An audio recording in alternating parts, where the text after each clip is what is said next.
was wondering, for either of you, whether you could compare the French attitude towards Muslim immigrants with the attitude in the U.S., because it seems like U.S. distrust of Muslim communities here is fueled more by fears of terrorism than anything, and that the religious aspects are more a side effect of, like, it's not a direct assault on, like, the veil or something like that.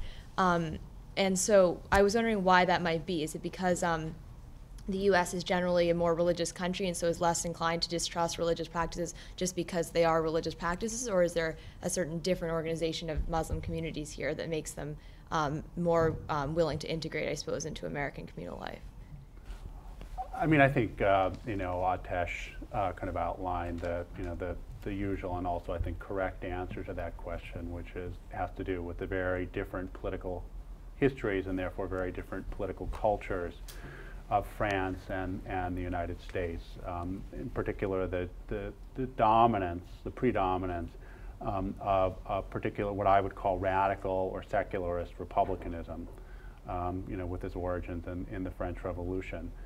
The U.S. also has been deeply influenced by republicanism, but it was a different kind of republicanism, more deistic republicanism, which never took the kind of radically anti-clericalist bent that the French Revolution did. And there has always there is certainly from kind of the early republic on increasingly a kind of a laissez-faire liberalism which emerges, which basically understands religion as a form of self, as a right, as sort of falling into the rights of conscience, and as a form of self-expression.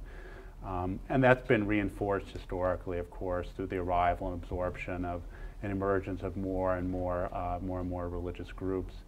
In answer to the other question, though, about and I don't know, maybe Atesh is going to disagree with me about this. I don't think that you can pull apart the headscarf debate and 9/11 and other encounters like that. So, for example, one of my students last year wrote a thesis on British and French discourse around the headscarf debate, and there is a remarkable shift within Britain after 9/11, away from multiculturalism and towards something actually that increasingly looks like French republicanism. And a similar shift can be seen in the Netherlands. So there, the kind of the catalyst for that is the Theo van Gogh murder. But similar kind of backlash.